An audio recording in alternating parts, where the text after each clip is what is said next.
Good morning, everybody. Good afternoon, good evening, wherever you're at in the world, whatever time zone you're in. So, if you're coming back, thank you. If you're new, welcome. And so, this channel covers money. We try to do something with money regarding money tips, saving tips every week. And this is going to be one of those videos. What to do with 1,000, and this can work internationally as well. And a lot of my videos are geared towards the U.S., but because I'm in the U.S., but this can apply to everybody all over the world. So yay! All right, I'm going off the screen here because I want you all to focus on what I'm saying. All right, so if you had an extra grand, here are some things you can do with that extra grand. If anybody else has any ideas, this may be broken into 2 videos because I don't feel like going super fast. Okay, I get tired of speaking 100 miles an hour. And what you could do is buy some small fry. You could get more bang for your $1,000 with some small company stocks. These are like bargain stocks on Walmart. Listen to me, Wall Street this fall, which is when I'm recording this. So these are often defined as companies with total market capitalization, which means the stock price times shares outstanding from 300 million to 2 billion. The Russell 2000 is an index that tracks the 2,000 smallest public companies, trading at a price-earning ratio based on expected incomes ranging from 16 to 20 this summer. I'm filming this in October of 2022. So whenever you're watching this, if you're not watching it by the end of 2022,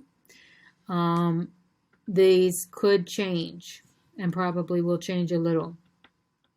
But the goal here is the same, that small caps could be in the early stages of a multi-year run of outperformance. Small caps are riskier than blue chip brethren.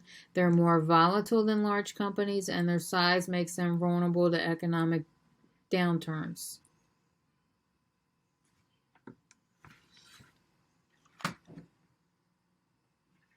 Okay, so sorry about that. I had to check out my window real quick. I kept hearing a bunch of noises. So it pays to be picky, basically. Dip your toe into some small cap value, which could be T. Rowe Price. It's on Kiplinger's 25 list of favorites, no load funds. If you're looking for bargains that have strong earning outlooks, the fund favors industrial, energy materials, and financial firms. So that's number 1. And we're probably going to give you about 30 some tips on what to do with $1,000. And another one could be fractional shares. Fractional shares, increasingly available from online brokers, allow you to buy a portion of the stock that you may not be able to afford to build a portfolio of stock snippets. So you can get with a financial counselor, advisor, planner. If you need to know more about these, they're giving you a diversified ownership stake in the best of corporate America. Even if you're just starting out and your budget is limited, the fractional shares, say for instance you have $1,000 to invest and you want to buy stock at NVR, which is a home builder recently rated strong buy, of course, right? Anything buying homes. You'll be out of luck, okay? They were rated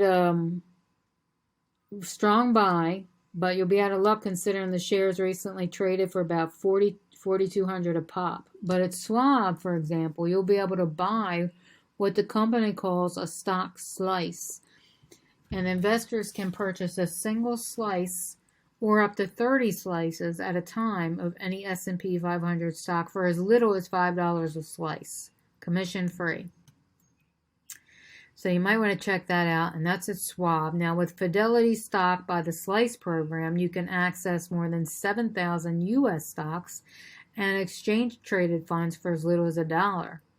So you can also trade fractional stocks and exchange-traded funds at Robinhood and Interactive Brokers and Vanguard. These are all testing fractional trading and Vanguard ETFs for launch later in 2023. The rules and eligible investments differ by broker, so you be sure to compare your options. You ask your broker or your financial planner, whoever you're working with, about these. Okay, so you'll receive dividends based on a prorated basis, but the partial shares typically do not give you voting rights. So you likely won't be able to transfer your shares to a new brokerage. So you just need to keep that in mind. All right, so enough with that for now. We're going to talk a little bit about more investing. Everything's not going to be investing, but on the first 3 or 4 it will be. So a robo account. Robo-advisors, the automated investment advice services offered by banks, brokerages, financial firms, promise low-cost, computer-driven investment management geared whatever your goals are.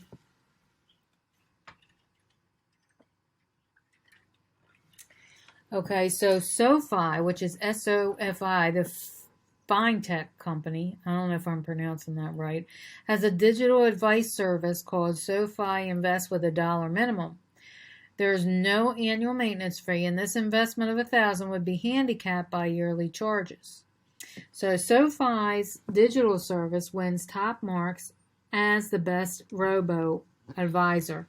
And this I got from the Robo Report, which measures performance among other things of 15 different ROBO advisory services. So overall runner-up from Wealthfront has a $500 minimum, charges 0.25% annual fees. Wealthfront Robo portfolios have performed better than those of its peers over the past 3 to 5 years, according to the Robo Report.